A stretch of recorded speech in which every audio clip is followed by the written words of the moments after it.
ओम श्री सद्गुरुवे नमः। ओम नमो भगवते वासुदेवाय। अथ नवमो अध्याय भगीरथ चरित्र और गंगावतरण।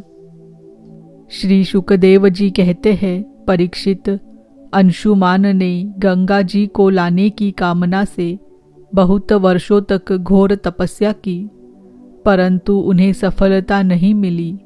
समय आने पर उनकी मृत्यु हो गई। अंशुमान के पुत्र दिलीप ने भी वैसी ही तपस्या की, परंतु वे भी असफल ही रहे। समय पर उनकी भी मृत्यु हो गई। दिलीप के पुत्र थे भगीरथ। उन्होंने बहुत बड़ी तपस्या की। उनकी तपस्या से प्रसन्न होकर भगवती गंगा ने उन्हें दर्शन दिया और कहा कि मैं तुम्हें वर देने के लिए आई हूँ।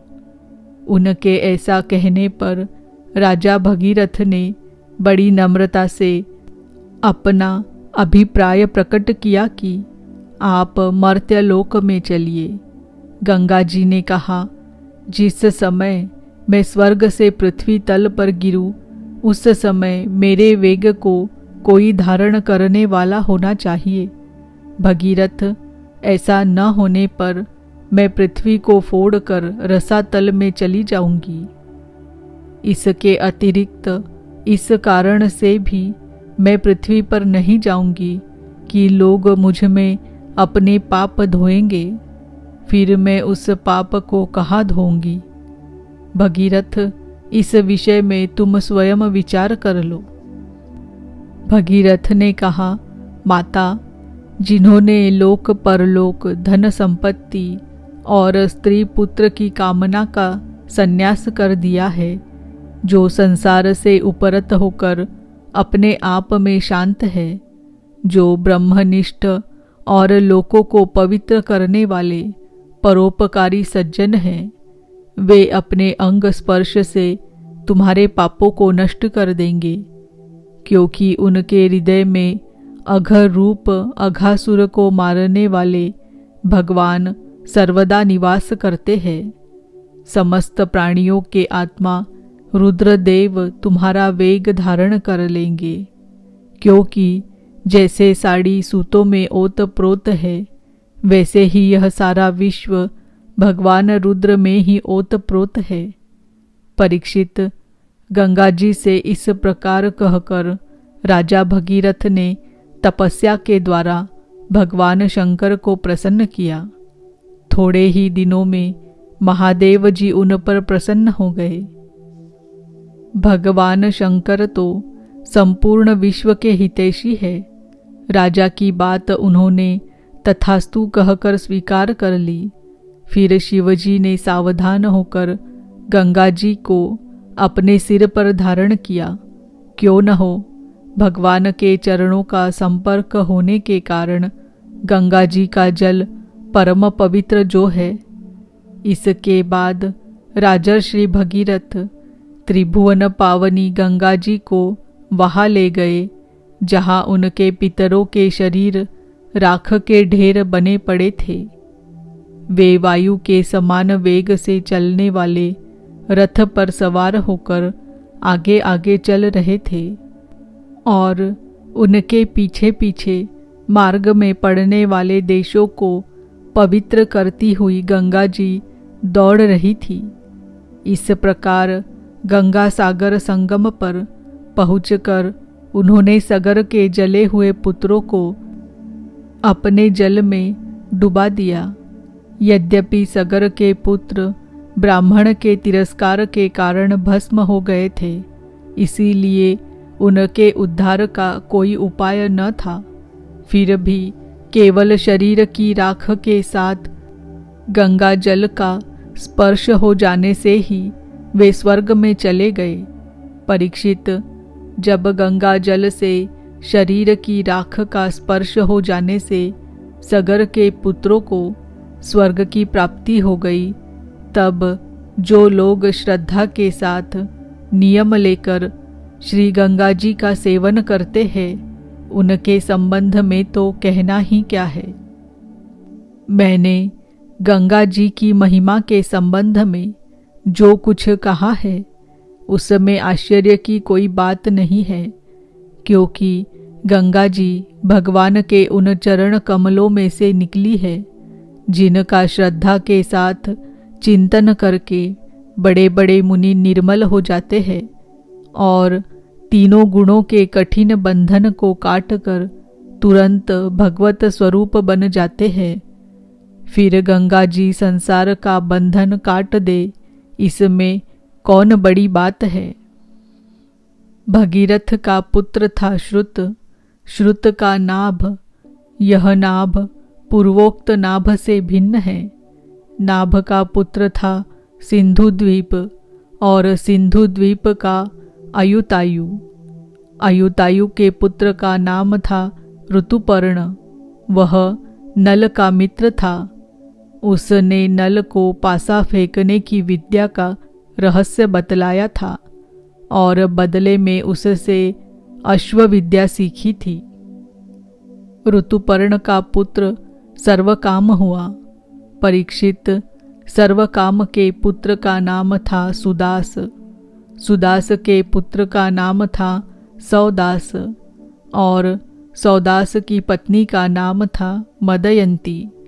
सौदास को ही कोई कोई मित्र सह कहते हैं और कहीं कहीं उसे कल्माशपाद भी कहा गया है। यह वशिष्ठ के शाप से राक्षस हो गया था और फिर अपने कर्मों के कारण संतानहीन हुआ। राजा परीक्षित ने पूछा, भगवन, हम यह जानना चाहते हैं कि महात्मा सौदास को गुरु वशिष्ठ जी ने शाप क्यों दिया। यदि कोई गोपनीय बात न हो तो कृपया बतलाइए। श्री शुकदेव जी ने कहा, परीक्षित, एक बार राजा सौदास शिकार खेलने गए हुए थे। वहां उन्होंने किसी राक्षस को मार डाला और उसके भाई को छोड़ दिया। उसने राजा के इस काम को अन्याय समझा और उनसे भाई की मृत्यु का बदला लेने के लिए वह रसोइये का रूप धारण करके उनके घर गया। जब एक दिन भोजन करने के लिए गुरु वशिष्ठ जी राजा के यहाँ आए, तब उसने मनुष्य का मांस रांध कर उन्हें परोस दिया। जब सर्वसमर्थ वशिष्ठ जी ने देखा कि परोसी जाने वाली वस्तु तो नितांत अभक्ष्य है, तब उन्होंने क्रोधित होकर राजा को शाप दिया कि जा, इस काम से तू राक्षस हो जाएगा। जब उन्हें यह बात मालूम हुई कि यह काम तो राक्षस का है, राजा का नहीं, तब उन्होंने उस शाप को केवल 12 वर्ष के लिए कर दिया। उस समय राजा सौदास भी अपनी अंजलि में जल लेकर गुरु वशिष्ठ को शाप देने के लिए उद्यत हुए, परंतु उनकी पत्नी मदयंती ने उन्हें ऐसा करने से रोक दिया। इस पर सौदास ने विचार किया कि दिशाएं, आकाश और पृथ्वी सब के सब तो जीवमय ही है, तब यह तीक्ष्ण जल कहाँ छोड़ूं। अंत में उन्होंने उस जल को अपने पैरों पर डाल लिया। इसी से उनका नाम मित्रसह हुआ। उस जल से उनके पैर काले पड़ गए थे, इसीलिए उनका नाम कल्माशपाद भी हुआ। अब वे राक्षस हो चुके थे। एक दिन राक्षस बने हुए राजा कल्माशपाद ने एक वनवासी ब्राह्मण दंपत्ति को सहवास के समय देख लिया। कल्माशपाद को भूख तो लगी ही थी। उसने ब्राह्मण को पकड़ लिया। ब्राह्मण पत्नी की कामना अभी पूर्ण नहीं हुई थी। उसने कहा, राजन, आप राक्षस नहीं हैं, आप महारानी मदयंती के पति और इक्ष्वाकु वंश के वीर महारथी हैं। आपको ऐसा अधर्म नहीं करना चाहिए। मुझे संतान की कामना है और इस ब्राह्मण की भी कामनाएं अभी पूर्ण नहीं हुई है, इसीलिए आप मुझे मेरा यह ब्राह्मण पति दे दीजिए। राजन, यह मनुष्य शरीर जीव को धर्म, अर्थ, काम और मोक्ष चारों पुरुषार्थों की प्राप्ति कराने वाला है। इसीलिए वीर, इस शरीर को नष्ट कर देना सभी पुरुषार्थों की हत्या कही जाती है। फिर यह ब्राह्मण तो विद्वान है, तपस्या, शील और बड़े बड़े गुणों से संपन्न है। यह उन पुरुषोत्तम पर ब्रह्म की समस्त प्राणियों के आत्मा के रूप में आराधना करना चाहता है, जो समस्त पदार्थों में विद्यमान रहते हुए भी उनके पृथक पृथक गुणों से छिपे हुए हैं। राजन, आप शक्तिशाली हैं। आप धर्म का मर्म भली भांति जानते हैं। जैसे पिता के हाथों पुत्र की मृत्यु उचित नहीं, वैसे ही आप जैसे श्रेष्ठ राजर्षि के हाथों मेरे श्रेष्ठ ब्रह्मर्षि पति का वध किसी प्रकार उचित नहीं है। आपका साधु समाज में बड़ा सम्मान है। भला आप मेरे परोपकारी, निरपराध, क्षोत्रिय एवं ब्रह्मवादी पति का वध कैसे ठीक समझ रहे हैं? ये तो गौ के समान निरीह है। फिर भी यदि आप इन्हें खा ही डालना चाहते हैं तो पहले मुझे खा डालिए, क्योंकि अपने पति के बिना मैं मुर्दे के समान हो जाऊंगी और एक क्षण भी जीवित न रह सकूंगी। ब्राह्मण पत्नी बड़ी ही करुणापूर्ण वाणी में इस प्रकार कहकर अनाथ की भांति रोने लगी, परंतु सौदास ने शाप से मोहित होने के कारण उसकी प्रार्थना पर कुछ भी ध्यान न दिया और वह उस ब्राह्मण को वैसे ही खा गया जैसे बाघ किसी पशु को खा जाए। जब ब्राह्मणी ने देखा कि राक्षस ने मेरे गर्भाधान के लिए उद्यत पति को खा लिया, तब उसे बड़ा शोक हुआ। सती ब्राह्मणी ने क्रोध करके राजा को शाप दे दिया, रे पापी, मैं अभी काम से पीड़ित हो रही थी, ऐसी अवस्था में तूने मेरे पति को खा डाला है। इसीलिए मूर्ख, जब तू स्त्री से सहवास करना चाहेगा तभी तेरी मृत्यु हो जाएगी। यह बात मैं तुझे सुझाए देती हूँ।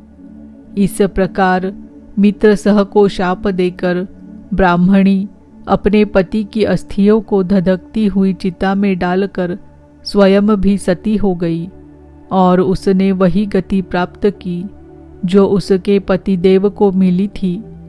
क्यों न हो, वह अपने पति को छोड़कर और किसी लोक में जाना भी तो नहीं चाहती थी। 12 वर्ष बीतने पर राजा सौदास शाप से मुक्त हो गए। जब वे सहवास के लिए अपनी पत्नी के पास गए तब उसने उन्हें रोक दिया, क्योंकि उसे उस ब्राह्मणी के शाप का पता था। इसके बाद उन्होंने स्त्री सुख का बिल्कुल परित्याग ही कर दिया। इस प्रकार अपने कर्म के फलस्वरूप वे संतानहीन हो गए। तब वशिष्ठ जी ने उनके कहने से मदयंती को गर्भाधान कराया। मदयंती 7 वर्ष तक गर्भ धारण किए रही, परंतु बच्चा पैदा नहीं हुआ। तब वशिष्ठ जी ने पत्थर से उसके पेट पर आघात किया। इससे जो बालक हुआ वह अश्म यानी पत्थर की चोट से पैदा होने के कारण अश्मक कहलाया। अश्मक से मूलक का जन्म हुआ। जब परशुराम जी पृथ्वी को क्षत्रियहीन कर रहे थे तब स्त्रियों ने उसे छिपाकर रख लिया था। इसी से उसका एक नाम नारी कवच भी हुआ। उसे मूलक इसलिए कहते हैं कि वह पृथ्वी के क्षत्रियहीन हो जाने पर उस वंश का मूल यानी प्रवर्तक बना। मूलक के पुत्र हुए दशरथ, दशरथ के एड़विड़ और एड़विड़ के राजा विश्वसह, विश्वसह के पुत्र ही चक्रवर्ती सम्राट खटवांग हुए। युद्ध में उन्हें कोई जीत नहीं सकता था। उन्होंने देवताओं की प्रार्थना से दैत्यों का वध किया था। जब उन्हें देवताओं से यह मालूम हुआ कि अब मेरी आयु केवल 2 ही घड़ी बाकी है, तब वे अपनी राजधानी लौट आए और अपने मन को उन्होंने भगवान में लगा दिया। वे मन ही मन सोचने लगे कि मेरे कुल के इष्ट देवता है ब्राह्मण, उनसे बढ़कर मेरा प्रेम अपने प्राणों पर भी नहीं है। पत्नी, पुत्र, लक्ष्मी, राज्य और पृथ्वी भी मुझे उतने प्यारे नहीं लगते। मेरा मन बचपन में भी कभी अधर्म की ओर नहीं गया। मैंने पवित्र कीर्ति भगवान के अतिरिक्त और कोई भी वस्तु कहीं नहीं देखी।